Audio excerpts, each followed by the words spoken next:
Mot du jour, bonjour, la paix soit avec vous. Alors, un nouveau mot du jour, vous allez voir, passionnant. Je me réjouis déjà. C'est sur la création, c'est pour ça que je me suis dit, tiens, je vais me caler dehors et vous faire un partage sur une réflexion sur la création. Les animaux et l'homme, la distinction entre les deux, mais peut-être juste avant, se rendre compte que, je ne sais pas si vous avez percuté, mais la création, finalement, elle est bâtie un peu comme une échelle. Et d'abord, on pourrait dire tout le règne du minéral. Le minéral peut changer, se transformer, par exemple, la vapeur peut devenir de l'eau, le feu peut se changer en soufre, les charbons peuvent devenir des pierres précieuses, le bois peut devenir charbon, etc. Mais il ne se reproduit pas. La reproduction, c'est déjà le deuxième échelon de l'échelle. Ça se dit ça? Je sais pas. Le deuxième échelon de l'échelle, c'est le règne du végétal. Et le végétal a cette faculté extraordinaire de se reproduire, d'avoir une certaine de féconder et d'être fécondé. Alors, il n'y a aucune notion de vouloir, c'est complètement, je dirais, automatique, mécanique. On n'est pas encore sur le plan de l'instinct comme chez le règne animal, mais c'est déjà quelque chose de prodigieux quand on y pense. Et donc, venons directement un peu au clou du sujet qui est les animaux. Et pour les animaux, j'ai envie de vous partager un petit peu ce que nous enseigne le Saint-Esprit par l'intermédiaire de Maria Valtorta, une grande mystique italienne du XXe siècle, qui a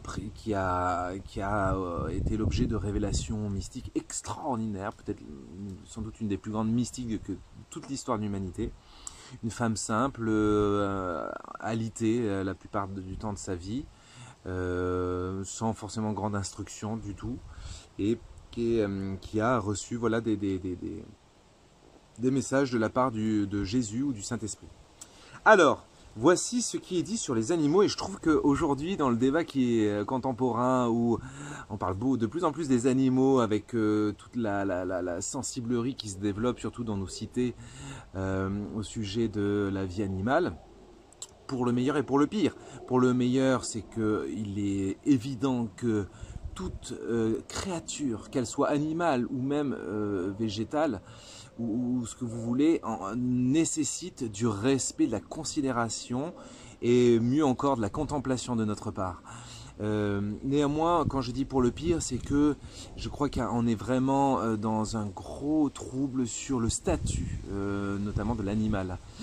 C'est-à-dire qu'il y a une anthropomorphisation de l'animal, c'est-à-dire qu'on lui attribue des traits de plus en plus humains, et en le considérant limite notre égal. Ce qui est vraiment, à mon avis, une très grave et grossière erreur qui peut conduire à des graves conséquences sociales, voilà. Sociétales, etc. et éthiques. Bon, peut-être je développerai ça une autre fois, mais quelque part, en vous partageant ce que l'esprit enseigne à Maria Valtorta, je crois que vous aurez déjà des gros éléments de réponse sur la nécessité de bien distinguer. C'est pas parce que je distingue l'animal de moi qu'il en perd sa valeur. Au contraire, je crois qu'il retrouve toute sa place, quoi. Et donc, par exemple, l'animal, on pourrait dire que c'est déjà le troisième échelon de cette fameuse échelle de la création. L'ascension se poursuit avec la vie du royaume animal. Cette forme de vie, chez les êtres qui en font partie, peut s'exprimer par le mouvement, l'instinct et l'appétit volitif, alors la volonté en fait. Ici aussi, il y a un ordre progressif. Déjà, l'animal est libre de choisir sa tanière et sa compagne. Il peut fuir devant le piège que l'homme ou les éléments naturels lui opposent. Il possède un instinct, et même plus qu'un instinct, un magnétisme propre à lui seul qui l'avertit de l'approche d'un cataclysme et l'oriente dans la recherche d'un abri. Il dispose d'une capacité rudimentaire de penser et de décider sur comment se nourrir, comment se protéger, comment attaquer, comment se laisser apprivoiser par l'homme et comment demeurer son ami. Intéressant, hein? Vous voyez qu'il n'y a rien de méprisant, c'est pas « ah non, les animaux c'est nul, c'est débile », je sais pas. Les animaux possèdent les perfections créatrices de la lymphe vitale, du sang. Mais chez eux aussi, comme chez les plantes, on trouve les organes de la reproduction et les perfections créatrices déjà présentes dans la poussière, la pierre et les minéraux. Que vous disent les scientifiques à propos du squelette, du sang, de la moelle et des organes? Ne vous enseignent-ils pas qu'ils sont constitués de substances appelées minérales, les mêmes au fond que celles qui composent la terre que l'homme habite et que peuplent les animaux. Voilà, c'est vrai que c'est... Moi, ça m'a toujours fasciné de me dire, mais comment on peut avoir des os pareils, quoi. Des os, c'est de la pierre, quoi. C'est du calcaire, c'est de la pierre calcaire, quoi. Enfin, c'est... Quand même, nos os, c'est prodigieux. Rien que ça. Et voilà on peut donc dire que le règne animal se retrouve, mais perfectionné, que dans le règne animal se retrouve, mais perfectionné, tout ce qui compose les règnes inférieurs, c'est-à-dire les règnes minéral et végétal. Les règnes minéraux et végétaux, peut-être. Bon, et l'échelle monte. La note va plus haut et se fait plus pure. Elle devient de plus en plus complète, de plus en plus apte à glorifier le Très-Haut. Amen ou pas amen? Et voilà l'homme. L'homme qu'aucun des trois règnes qui précèdent ne pourrait contenir, car le premier n'a pas la lymphe, le deuxième n'a pas le mouvement et le troisième n'a pas la raison. Chez l'homme s'ajoute le quatrième royaume, celui des créatures douées de parole, d'intelligence et de raison.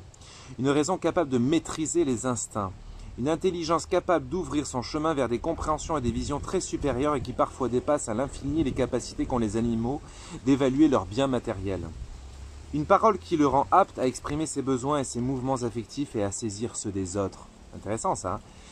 Donc une intelligence en vue de la compréhension et de la vision, de la quête de sens, etc. Une intelligence, une raison en tant que pilote aussi des instincts, de tout ce qui est les parties plus inférieures qui nous habitent aussi, notamment la partie plus instinctive animale. Et puis une parole qui nous permet d'exprimer. Et c'est intéressant, il dit d'exprimer ses besoins.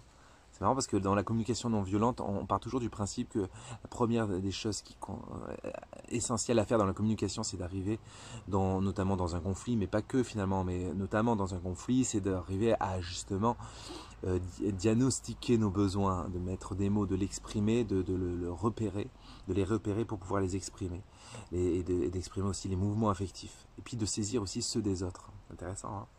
La parole, sans la parole, c'est la parole qui permet ça.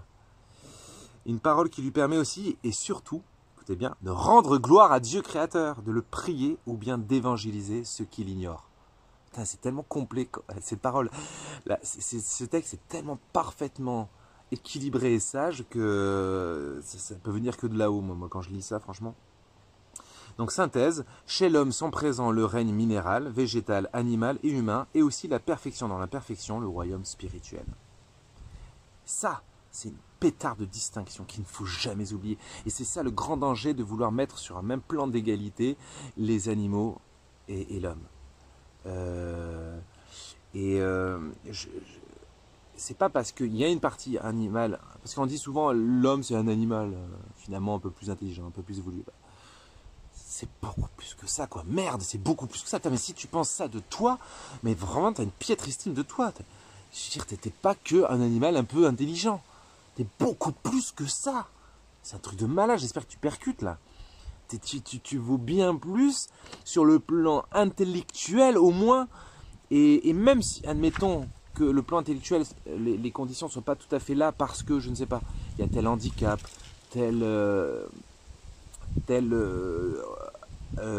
comment dire, maladie ou quoi, qui fait Alzheimer ou quoi, qui fait que la pensée n'est pas aussi performante qu'elle pourrait l'être.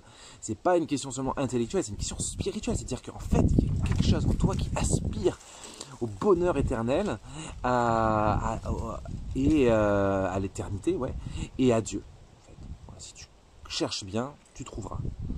Voilà, peut-être prochain mot, ce sera peut-être sur la question justement, mais c'est quoi l'âme, qui est cette partie immortelle? Quelle est sa caractéristique? Comment peut-on déterminer ce qu'elle est? Qu'est-ce qui la distingue l'âme humaine de, on pourrait dire, l'âme entre guillemets animale, et ça. Bon, c'est intéressant, non? Vous trouvez pas? Bon, bah si c'est intéressant, n'hésitez pas à partager. Hein. Je me dis, si vous trouvez ça intéressant, mais partagez. C'est des considérations. Et puis, si je partage ça en plus, on est encore un peu dans l'été, c'est peut-être il est peut-être pas encore trop tard pour vous encourager à contempler tout ce qui vous est donné de contempler là où vous êtes, et même si vous êtes revenu à la maison, de juste contempler la beauté de la création. Amen!